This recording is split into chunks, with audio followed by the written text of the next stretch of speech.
rekrutmen ASN di tahun 2024. Pertama, pemerintah memberikan kesempatan kepada lulusan-lulusan baru atau fresh graduate yang tahun ini sangat besar dibanding tahun-tahun sebelumnya. Seiring dengan beberapa tempat yang memang membutuhkan fresh graduate, yaitu totalnya 690.822 formasi yang diumumkan dan diprogrammkan oleh Bapak Presiden. Tahun 2023 itu ada 28 ribuan, sehingga ini dibanding tahun 2023 lebih tinggi 2.399%. Pemerintah juga akan menyelesaikan penataan tenaga non-ASN berdasarkan database BKN sebagaimana amanat Undang-Undang 20 tahun 2023 tentang ASN, di mana tahun ini dilakukan rekrutmen untuk P3K sebanyak 1.611.722 formasi yang belum diangkat sebagai P3K. Teman-teman sekalian, lalu formasi sebesar itu untuk apa saja? Kami ingin sampaikan teman-teman sekalian lebih detailnya adalah yang pertama, rinciannya sebagai berikut. Untuk kebutuhan instansi pusat, saya ingin mulai dari agak awal.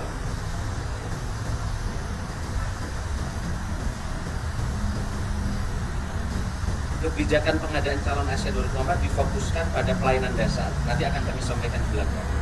Yang totalnya 2.302.543. Yang terdiri dari 690.822 itu adalah CPNS umum atau fresh graduate yang telah lama tidak dibuka untuk ini, dan 1.605.694 ini untuk P3K. Adapun rincian kebutuhan formasi yang tersebut sebagai berikut. Kebutuhan untuk instansi pusat sebanyak 429.183 formasi yang terbagi atas CPNS, yaitu yang fresh graduate atau CPNS umum 207.247, itu untuk dosen sebanyak 15.460 formasi, tenaga guru, tenaga kesehatan, dan tenaga teknis sebanyak 191.787. Kemudian P3K sebanyak 221.936 untuk tenaga guru, tenaga kesehatan, dan tenaga teknis. Sedangkan kebutuhan instansi daerah lebih besar dibanding untuk instansi pusat. Kenapa? Karena jumlah ASN kita di daerah itu lebih tinggi 70% dibanding ASN kita yang ada di pusat. Kebutuhan instansi daerah sebanyak 1.867.333 formasi yang terdiri atas CPNS yang fresh graduate atau CPNS umum sebanyak 483.575 formasi untuk tenaga teknis. Kemudian P3K sebanyak 1.383.758 yang terdiri dari, ini yang paling besar memang untuk dua ini, tenaga guru sebanyak 419.146, kemudian tenaga kesehatan sebanyak 417.196, dan tenaga teknis sebanyak 547.416. Nah, teman-teman sekalian yang saya hormati, lalu bagaimana arah kebijakan terkait dengan rekrutmen ini? Kita ingin sampaikan pertama adalah fokus kepada pelayanan dasar, yaitu tenaga guru dan tenaga kesehatan, yang belum terpenuhinya kebutuhan pelayanan dasar yaitu guru dan tenaga kesehatan yang tersebar di seluruh Indonesia termasuk di daerah-daerah pinggiran atau 3T. Kemudian seoptimal mungkin menyelesaikan permasalahan tenaga non-ASN di lintas pemerintahan sebagaimana amanat Undang-Undang Nomor 20 2023 yang ini telah disepakati antara pemerintah dengan DPR yaitu Komisi 2. Kemudian merekrut talenta-talenta baru khususnya fresh graduate melalui seksi CPNS. Talenta-talenta baru ini nanti sebagian adalah talenta digital dalam rangka meningkatkan kualitas pelayanan publik yang merata di seluruh Indonesia, dan juga untuk IKN. Jadi talenta-talenta unggul nanti ini untuk di IKN sebagaimana arahan Bapak Presiden. Kemudian yang berikutnya adalah mengurangi sedapat mungkin rekrutmen jabatan yang akan berdampak transformasi digital.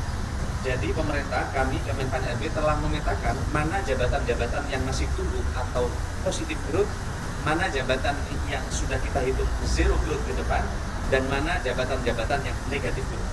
Ada dua sektor posisi jabatan yang ke depan masih tumbuh atau positif growth, yaitu tenaga pendidikan, yang kedua adalah sektor kesehatan. karena ini tidak bisa digantikan dengan teknologi di beberapa titik, khususnya nakes yang melayani masyarakat di berbagai daerah di pelosok Indonesia. Tetapi ada tenaga yang ke depan itu zero growth, yaitu tenaga teknis fungsional, dan yang negatif growth adalah tenaga teknis pelaksana, karena nanti akan sebagian diatasi dengan digitalisasi. Kami ingin sampaikan juga, rekrutmen ini mempertimbangkan beberapa hal, teman-teman sekalian. Satu, dasar perhitungannya adalah data kebutuhan ASN guru di Pemda mengacu kepada data rekomendasi Ditjen GTK Kemendikbudristek selaku instansi pembina JF Guru. Kemudian data kebutuhan ASN tenaga kesehatan mengacu pada data rekomendasi Ditjen Tenaga Kesehatan Kemenkes selaku instansi pembina JF Tenaga Kesehatan.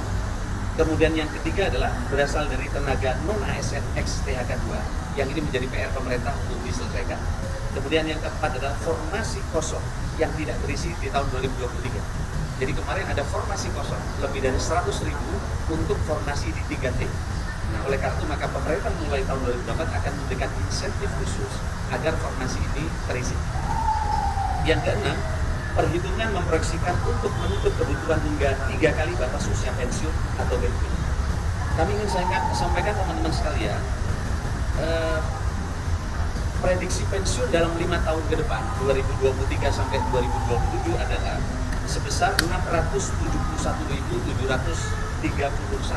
ASN, di mana tahun 2023 saja yang pensiun sejumlah 177.767 dan di 2024 yang akan pensiun 167.979. Nah, kemudian saya ingin sampaikan juga yang pensiun sejak 2017 sampai 2024 adalah yang pensiun dari 2014 sampai 2023 sebesar 1.462.702. Jadi yang pensiun sebelum dan prediksi 5 tahun yang akan datang. Kami nanti ini kan baru formasi yang ditetapkan, nanti akan kita hitung sesuai dengan kebutuhan kementerian lembaga yang akan pindah ke IKN. Apalagi nanti sistem pemerintah berbasis elektronik termasuk platform tunggal dari ASN ini sedang diselesaikan dalam bulan ini.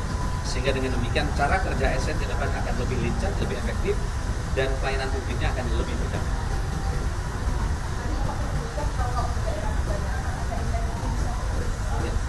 Ya, insentif khusus ini sedang dirumuskan di dalam PP yang dalam 3 bulan ini akan selesai. Salah satunya adalah kenaikan golongan atau pangkat lebih cepat dibanding mereka mengabdi di perkotaan. Kemudian yang ketiga adalah insentif berupa waktu untuk cuti dan seterusnya. Yang menjadi masalah sekarang ternyata bukan soal kurangnya ASN saja, tapi problem distribusi. Karena banyak sekali setelah pengumuman rekrutmen terjadi, mereka ditempatkan di lokasi daerah tertentu, tapi tidak lama kemudian mereka minta pindah ke kota. Maka kalau kita lihat grafik dari penyebaran ASN lebih banyak menumpuk di kota.